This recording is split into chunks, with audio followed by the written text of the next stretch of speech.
2026 ne va pas te sauver. Les choses vont changer sans prévenir. La pression va arriver et la vie n'attendra pas que tu te sentes prêt. Ce n'est pas du pessimisme, c'est le scénario réel. Et au cœur de cette réalité, il y a une vérité simple. La seule chose vraiment fiable, c'est toi-même. Quand tu sais en quoi tu crois et que tu construis une structure pour agir, les problèmes surgissent, la pression augmente, les émotions pèsent, et malgré tout, tu ne te perds pas. Tu ne paniques pas, tu ne lâches pas le contrôle. La plupart des gens improvisent émotionnellement. Ils réagissent quand ils devraient décider. Ils expliquent quand ils devraient agir. Ils attendent quand ils devraient se positionner. Plus ils essayent de s'adapter, plus ils restent coincés dans le même cycle, fatigués, frustrés, sans comprendre pourquoi. Sous pression, celui qui n'a pas de contrôle intérieur se désorganise. Celui qui ne pense pas avec clarté confie ses décisions importantes à la peur. Et celui qui passe sa vie à réagir rate des opportunités avant même de les percevoir. 2026 sera instable. C'est un fait. La question est de savoir si tu vas continuer à te laisser porter ou si tu vas enfin prendre le contrôle.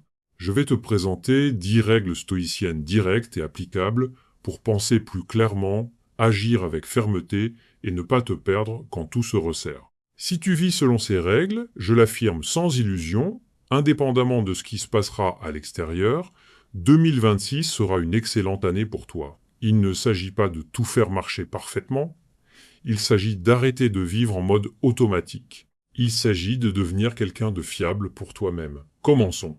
Habitude 1, crée un cadre et respecte-le chaque jour. Il ne s'agit pas de tout faire parfaitement, il s'agit de ne pas négocier l'essentiel. Au début de l'année, beaucoup achètent des choses nouvelles. Une télévision plus grande, un téléphone plus performant. Mais ne créent aucune règle pour protéger leur propre attention. Une attention non protégée devient un territoire envahi. Sors le téléphone de la chambre. Supprime les applications qui existent juste pour aspirer des minutes de ta vie. Limite les aliments ultra transformés. Tu n'es pas fatigué parce que tu en fais trop. Tu es épuisé parce que tu es bombardé de bruit en permanence. C'est comme essayer de garder un verre plein sous un robinet ouvert. Peu importe tes efforts, l'esprit ne se stabilise jamais. Trop de notifications, trop de stimulation, trop de voix qui se disputent ton attention. La concentration n'est pas qu'une question de volonté. La concentration est l'environnement que tu construis. C'est pourquoi éteindre ce qui distrait est aussi important qu'allumer ce qui compte. Les stoïciens appelaient cela une attention implacable. Agir comme si seule la chose devant toi existait. Ce qui n'est pas ici maintenant ne te commande pas. La philosophie ne vit pas dans de belles phrases. Elle vit dans la capacité d'aller en profondeur, de s'engager sur une seule chose à la fois, dans le courage de se déconnecter de l'excès. Dans une année chaotique, celui qui ne crée pas de règles devient l'otage du hasard. Celui qui crée une règle simple et la respecte crée une direction. Cela change tout. Tu peux traverser 2026 avec concentration, énergie et clarté, en sachant ce que tu veux construire, en te réveillant chaque jour avec un pas concret à faire. Sans confusion, sans excès, sans cette sensation de toujours courir après quelque chose. Juste avancer, un jour à la fois, avec fermeté et intention. Une petite règle appliquée tous les jours vaut plus que n'importe quel plan grandiose abandonné en février. Alors, fais-le maintenant. Choisis une règle simple, claire et possible. Quelque chose que tu peux respecter même les mauvais jours. Protège ton attention comme on protège quelque chose de précieux, parce que c'est le cas. Habitude 2, concentre-toi sur ce qui dépend de toi. Si tu veux vivre une année réellement différente, tu dois commencer par ce point que presque personne ne prend au sérieux, là où tu places ton attention. Ton attention n'est pas neutre. Elle construit ou détruit. Elle renforce ou affaiblit. Elle te rapproche ou t'éloigne de la vie que tu veux vivre. L'attention fonctionne comme un faisceau lumineux. Tout ce que tu éclaires grandit. Tout ce que tu ignores perd de la force. C'est exactement pourquoi tant de gens se sentent fatigués, confus et dépassés sans comprendre pourquoi. Ils dépensent leur énergie à essayer de contrôler le monde, les autres, les événements qui ne dépendent pas d'eux. Épictète était direct. Certaines choses dépendent de nous, d'autres non. Le problème, c'est que la majorité se trompe toujours de la même façon en insistant pour gouverner ce qui n'a jamais été entre ses mains. Le monde est chaotique, imprévisible et souvent injuste. Essayer d'organiser ce qui n'obéit pas à ta volonté ne te rend pas plus responsable. Cela te rend plus fatigué, plus confus et plus réactif. Soyons honnêtes, tu ne contrôles pas ce qui arrive, le comportement des autres, ce qu'ils disent, pensent ou font. Mais c'est précisément là que se trouve le tournant. Tu contrôles la façon dont tu réagis. Tu contrôles là où tu poses ton attention. Tu contrôles les valeurs que tu choisis de vivre. Tu contrôles les actions que tu décides de mener, même au milieu du chaos. C'est comme conduire sur une route pleine de nids de poules. Tu ne contrôles pas l'asphalte, mais tu contrôles le volant. Celui qui lâche le volant pour se plaindre de la route perd le contrôle et finit par percuter. Concrètement, quand quelqu'un provoque, tu choisis de t'impliquer ou de préserver ton énergie. Quand quelque chose se passe mal, tu choisis d'apprendre ou de te victimiser. Quand l'anxiété apparaît, tu choisis de t'y noyer ou de la regarder passer. Quand tu contrôles ton propre esprit, le monde perd le pouvoir de te désorganiser. Quand tu ignores cela, même les petites choses deviennent énormes. Une erreur au travail te fait douter de toute ta carrière. Une remarque maladroite efface des années d'efforts. Un message sans réponse devient un rejet. Rien de tout cela n'est grand en soi. Ce qui détruit, c'est le mauvais centre d'attention. Tu donnes ton attention à ce qui te tire vers le bas et tu abandonnes tout ce que tu as construit. Un faux pas devient une identité. Une mauvaise journée devient une excuse pour ne plus croire en toi. Ce n'est pas de la sensibilité, c'est un manque de commandement intérieur. Tant que tu ne gouvernes pas ta propre attention, n'importe quoi te gouverne. Le stoïcisme est une survie émotionnelle appliquée. Arrête de lutter contre ce qui ne dépend pas de toi et commence à gouverner avec fermeté ce qui a toujours dépendu de toi, ton attention. Habitude 3. Construis une vie véritablement riche. Si tu veux vivre une année 2026 voltéritablement riche, commence par l'opposé de ce qu'on t'a appris, réduis tes désirs avant d'augmenter tes exigences. Épictète disait « Si tu désires que les choses soient comme elles sont, tu vivras en paix ». Ce n'est pas du conformisme, c'est de l'intelligence émotionnelle appliquée. Quand tu réduis tes besoins, quand tu baisses le seuil de ce que tu considères comme indispensable, le sentiment de richesse apparaît immédiatement, sans avoir besoin de conquérir quoi que ce soit de plus. Une vie riche n'est pas le fait d'avoir plus, elle est le fait de nécessiter moins. Si tu as besoin que l'année soit parfaite pour te sentir bien, si tu dépends d'un certain statut, d'un nombre d'abonnés, d'argent ou de reconnaissance, alors ta paix devient l'otage de facteurs que tu ne contrôles pas. C'est une maison construite sur le sable. Le moindre changement fait tout s'écrouler. Tu cours sur un tapis roulant émotionnel. Tu t'efforces, tu t'uses, mais tu n'avances pas. Plus tu obtiens, plus le désir grandit. Le sentiment de manque ne disparaît jamais. Sénèque le disait, ce n'est pas celui qui a peu qui est pauvre, mais celui qui désire infiniment plus. La forme de pauvreté la plus courante n'est pas financière, elle est psychologique. C'est vouloir plus que ce que ta propre structure émotionnelle est capable de soutenir. Regarde autour de toi. Combien de personnes gagnent plus que jamais et vivent plus anxieuses que jamais? Non pas parce que l'argent manque, mais parce qu'il manque une limite intérieure, une gratitude consciente, une clarté sur ce qui est déjà suffisant. Réduire ses désirs n'appauvrit pas ta vie, cela libère. C'est comme retirer du poids d'un sac à dos avant une longue marche. Tu avances plus léger, plus stable, avec plus de souffle. C'est la base d'une année réellement prospère, pas une année parfaite, mais une année vécue avec présence, solidité et clarté. 2026 n'a pas besoin de te donner plus de choses. Tu as besoin d'arrêter de demander plus que ce dont tu as réellement besoin. Habitude 4. Si ce n'est pas essentiel, cela te freine. Si tu vis fatigué, ce n'est pas parce que ta vie est difficile. C'est parce qu'elle est trop remplie. Remplie de tâches qui ne mènent nulle part, de conversations qui ne construisent rien, d'engagements pris par culpabilité d'habitudes maintenues par inertie, la plus grande partie de ta fatigue ne vient pas de ce qui est important, elle vient de l'excès. Marc Aurèle proposait un exercice simple et brutal. Demande-toi plusieurs fois par jour, est-ce vraiment essentiel? Si la réponse est non, le chemin est clair, élimine, sans drame. Une grande partie de ce que tu fais n'est ni important, ni stratégique, ni en train de te faire avancer. C'est une obligation héritée, une attente des autres, une distraction déguisée en urgence. Marc Aurèle était direct. Débarrasse-toi du superflu et tu obtiendras un double bénéfice, moins de poids à l'extérieur et plus de force à l'intérieur. Quand tu coupes l'excès, l'essentiel gagne en qualité, en présence et en constance. C'est comme essayer de courir en portant des sacs inutiles. Tu n'es pas faible, tu es surchargé. Plus tu portes, plus tu ralentis, jusqu'à confondre l'épuisement avec l'incapacité. Dans la pratique, des réunions inutiles, des conversations vides, des engagements par peur de déplaire. Rien de tout cela ne construit ton avenir. Tout cela ne fait que consommer ton énergie. Voici la vérité dure.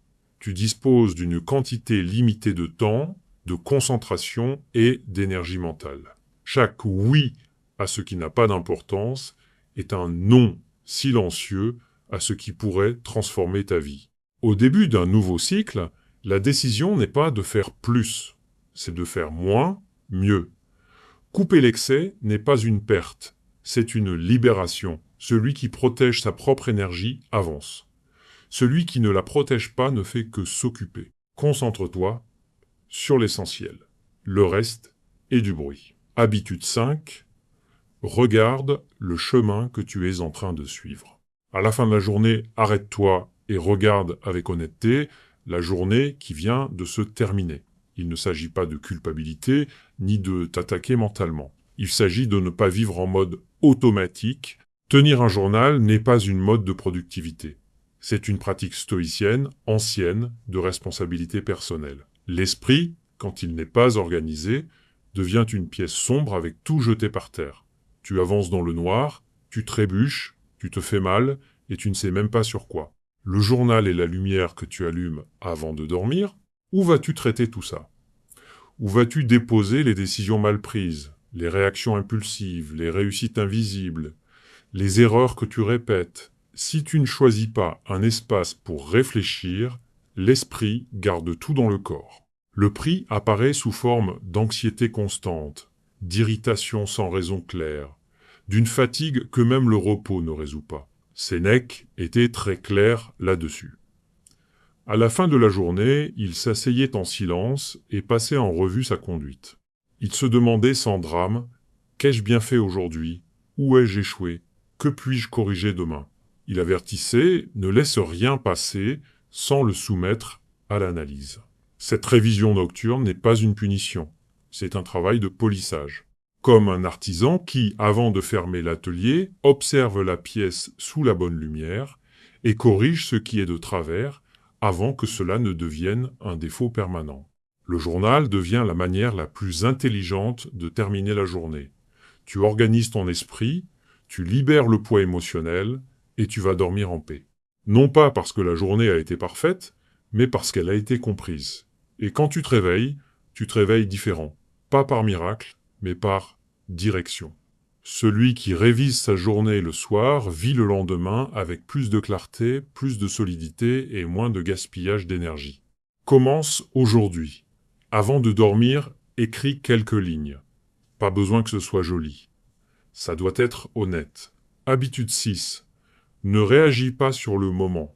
Si tu n'apprends pas à faire une pause, quelqu'un décidera toujours à ta place. Athénodore de Cana, philosophe stoïcien et conseiller d'Auguste, a laissé un conseil simple et exigeant. Avant de réagir par colère, avant de prendre toute décision impulsive, compte mentalement toutes les lettres de l'alphabet. Ce n'était pas de la superstition, c'était une méthode. L'idée n'a jamais été de réprimer l'émotion, mais de créer un intervalle entre l'impulsion et l'action. Un espace court mais décisif où la conscience reprend le contrôle. Tu peux ressentir de la colère, de la peur, être provoqué. Ce qui définit ta maturité, ce n'est pas ce que tu ressens, c'est ce que tu en fais. Pause, respiration, clarté. Pense à cette pause comme à un feu tricolore intérieur. L'émotion allume le rouge, mais celui qui décide d'avancer ou de freiner, c'est toi. Celui qui réagit sans pause traverse sur l'impulsion. Celui qui fait une pause choisit le chemin. Dans la pratique, c'est le message mal interprété auquel tu ne réponds pas tout de suite. C'est la dispute que tu n'alimentes pas. C'est la décision financière que tu ne prends pas au pic de l'anxiété. Ne confonds pas urgence émotionnelle et nécessité réelle. Ce qui semble devoir être fait maintenant a généralement juste besoin d'être mieux réfléchi. Les stoïciens appelaient cela « examiner les impressions ». Toute émotion, pensée ou opinion doit passer par un test. Il ne s'agit pas de nier ce que tu ressens, mais de te demander « est-ce vrai ? Est-ce que ça construit ou ça détruit ? Est-ce que ça me rapproche ou m'éloigne de la personne que je veux devenir ?» Épictète utilisait une analogie. Le philosophe doit tester chaque impression comme un changeur teste une pièce. Il la frappe, observe le son, le poids, l'éclat, l'émotion et la pièce, la conscience et le test. Les stoïciens n'étaient pas froids. Ils refusaient simplement de confier le volant de leur vie à un état émotionnel passager. Ce refus change tout. Celui qui ne fait pas de pause vit en réaction. Celui qui vit en réaction vit sous contrôle. Avant de réagir aujourd'hui, fais une pause. Respire. Teste la pièce. Habitude 7. Une seule chose compte, faire ce qui est juste. Cette idée vient de Marc Aurèle. Pour les stoïciens, la vertu de justice n'a rien à voir avec la convenance, les applaudissements ou ce qui semble avantageux sur le moment. Peu importe que ce soit facile ou difficile, populaire ou impopulaire, que quelqu'un regarde ou que personne ne le sache jamais. La seule question qui compte est simple et directe, est-ce la bonne chose à faire ? Si la réponse est oui, le reste perd de sa force. Si c'est non, aucune justification ne tient. Tu as besoin d'un code. Tu as besoin de valeurs claires. Tu as besoin d'une éthique qui ne change pas avec le vent. Et, plus important encore, tu dois rester fidèle à cela même quand personne ne te demande de compte. Même quand le monde semble fonctionner à l'envers. Nous vivons dans un contexte étrange. Des gens font des choses injustes et prospèrent. Des comportements mauvais deviennent normaux. Des injustices se produisent sans conséquence. Ceux qui essaient d'agir correctement se sentent souvent seuls, naïfs ou même pénalisés. C'est précisément là que ce principe devient indispensable. Faire ce qui est juste, c'est comme garder une boussole en état de marche au milieu d'une tempête. Le ciel peut être fermé, le chemin invisible, mais tant que la boussole tient, tu ne te perds pas. Quand tu abandonnes ce principe, c'est comme naviguer sans direction. N'importe quel courant t'emporte. Leur point est ailleurs, le monde n'est pas sous ton contrôle. Ce qui est sous ton contrôle, c'est le standard de comportement que tu décides de soutenir chaque jour. Il ne s'agit pas d'attendre une récompense, de la reconnaissance ou des applaudissements. Il s'agit de dire avec calme et fermeté « Je fais ce qui est juste parce que cela dépend de moi. Parce que c'est ainsi que je choisis de vivre. Parce que c'est le genre de personne que je veux être. » Faire ce qui est juste ne garantit pas un monde parfait. Mais cela garantit quelque chose d'encore plus rare, un esprit en ordre. Et quand ton esprit est en ordre, tu ne te perds pas, même quand tout autour semble hors de place. Voilà le focus, voilà le contrôle, voilà le chemin. Habitude 8, accepte. Apprends à accueillir tout ce qui arrive. En 2026, il y aura des choses qui vont simplement arriver. Pas parce que tu as fait une erreur ou que tu l'as mérité, mais parce que la vie fonctionne ainsi. Des situations non choisies, non aimées, non voulues vont surgir. Je ne parle pas seulement du monde extérieur. Je parle de la dynamique inévitable de la vie. Des retards, des plans qui se bloquent, des personnes qui agissent autrement que tu ne l'aurais voulu. Ce n'est pas l'exception. C'est la règle. Personne ne traverse une année en recevant tout ce qu'il veut. La différence n'est pas là. Elle est dans la façon dont tu fais face à ce qui ne s'est pas passé comme prévu. L'acceptation n'est pas un renoncement. C'est comprendre la réalité telle qu'elle est sans se battre mentalement contre des faits qui ont déjà eu lieu. Renoncer, c'est baisser la tête. Accepter, c'est planter fermement les pieds dans le sol. Tu acceptes ce qui s'est passé. et tu diriges toute ton énergie vers le seul endroit où il reste du pouvoir. Ta réponse, ta posture, ce que tu fais à partir d'ici. C'est cela, l'obstacle et le chemin. Non pas parce que l'obstacle est agréable, mais parce qu'il est inévitable. Quand quelque chose est inévitable, lutter contre ne fait que t'affaiblir. Alors, au lieu de le traiter comme une erreur du destin, tu commences à le traiter comme une matière première. C'est comme une porte qui se ferme. Tant que tu frappes le bois à coups de poing, tu perds temps, énergie et lucidité. Ce n'est qu'après avoir accepté que la porte s'est fermée que tu peux regarder autour de toi et remarquer la fenêtre qui s'est ouverte. Accepter ce qui a été perdu, ce qui n'a pas fonctionné, et aussi les nouvelles possibilités qui n'existent que parce que cela s'est terminé. Le nier ne change rien. L'accepter change tout. L'acceptation ne change pas le passé, mais elle transforme complètement ton avenir. C'est ce type d'acceptation lucide, ferme, sans drame et sans victimisation que tu vas devoir pratiquer en 2026. Tant que tu luttes contre ce qui est, tu perds de l'énergie. Quand tu acceptes ce qui est, tu reprends le contrôle. Habitude 9. D'abord, écoute, ensuite, choisis tes mots. Si tu veux vraiment grandir en 2026, commence par couper une habitude silencieusement destructrice, trop parler de toi-même. Ce n'est pas de l'authenticité. C'est un manque de retenue. Zénon disait que nous avons 2 oreilles et une seule bouche pour une raison. C'est une proportion. Cette année doit peu être commencée exactement par là. Moins de discours, plus de lecture. Chaque fois que tu ouvres la bouche sans nécessité, tu perds quelque chose. De l'information, la lecture de l'environnement, un avantage. Celui qui parle trop dévoile le jeu avant même d'en comprendre les règles. C'est comme conduire alors que le GPS est encore en train de recalculer l'itinéraire. Tu t'exposes. Parler moins, ce n'est pas s'effacer, c'est se protéger. Écouter davantage, ce n'est pas de la passivité, c'est de l'intelligence en action. Celui qui écoute collecte des données. Celui qui parle trop déverse son anxiété. Dans une conversation difficile, celui qui écoute perçoit le ton, l'intention, l'insécurité cachée. Au travail, celui qui écoute apprend plus vite, se trompe moins, se positionne mieux. Dans les conflits, celui qui parle moins évite de dire ce qui coûtera cher plus tard. Voici la vérité stoïcienne. La majorité des situations ne demandent pas une réaction, elles demandent une lecture. La plupart des choses n'ont pas besoin de ton opinion immédiate. Tout ce qui traverse ton esprit n'a pas besoin de devenir un son. Parler trop ne te rend pas plus fort. Cela te rend prévisible. Et la prévisibilité est une faiblesse.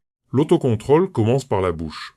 Celui qui maîtrise ce qu'il dit protège son propre esprit. Celui qui apprend à écouter choisit le bon moment pour agir, et quand il agit mieux. À partir d'aujourd'hui, avant de répondre, écoute. Avant de réagir, observe. Avant de parler, demande-toi si cela doit vraiment être dit maintenant. Parle moins et observe davantage. Celui qui apprend à se taire au bon moment finit par être écouté quand cela compte vraiment. Habitude 10. Arrête de chercher le parfait. Concentre-toi sur l'avancement. Bien sûr, nous voulons tous bien faire. Le problème commence quand le désir de bien faire se transforme en exigence de faire parfait. C'est là que beaucoup se bloquent sans s'en rendre compte. Dans la pratique, le perfectionnisme n'est presque jamais une vertu. Il est, la plupart du temps, une forme élégante de procrastination. Tu ne bloques pas parce que tu recherches l'excellence. Tu bloques parce que tu refuses de commencer imparfait. Winston Churchill le résumait avec brutalité. Le perfectionnisme, c'est la paralysie. Quand tu attends le scénario idéal, le plan idéal, le moment idéal, tu ne bouges pas. Et celui qui ne bouge pas ne construit rien. La solution est simple, mais elle exige de la maturité. Avance. Mets-toi en mouvement. Tu n'as pas besoin de perfection. Tu n'as pas besoin d'une solution complète à tous les problèmes. Tu as besoin de progrès. Pense à quelqu'un qui apprend à conduire. Personne n'apprend en attendant le jour où tout sera parfait. On apprend en conduisant mal au début et en ajustant peu à peu. La vie fonctionne exactement de la même manière. Le progrès quotidien compte comme une victoire. 2 pages médiocres écrites font de toi un écrivain en mouvement. 15 minutes d'entraînement font de toi quelqu'un de discipliné. Une petite avancée reste une avancée. Tant que tu es en train de créer, d'ajuster, d'apprendre, tu es déjà mieux qu'hier. Et cela suffit pour continuer.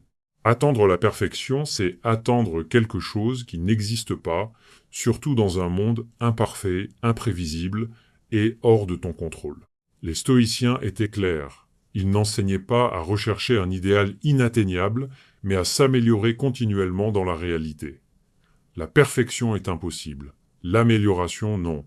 C'est comme pousser une porte lourde. Au début, elle bouge à peine, mais en insistant millimètre par millimètre, arrive un moment où elle s'ouvre. Le perfectionnisme, lui, ne pousse jamais la porte. Il reste immobile à analyser la poignée. Combien de temps passes-tu à analyser le marché, le message parfait, le plan idéal, pendant que la vie passe? Pendant que tu analyses, rien ne se passe. Fais de petites contributions chaque jour. Ajuste en avançant. Affine en chemin. Cela t'emmènera bien plus loin que la paralysie élégante que le perfectionnisme essaie de vendre comme une vertu. Le progrès crée l'identité crée le résultat, et c'est ainsi, sans drame et sans perfection, que la vie avance réellement. Rends cela clair pour toi-même.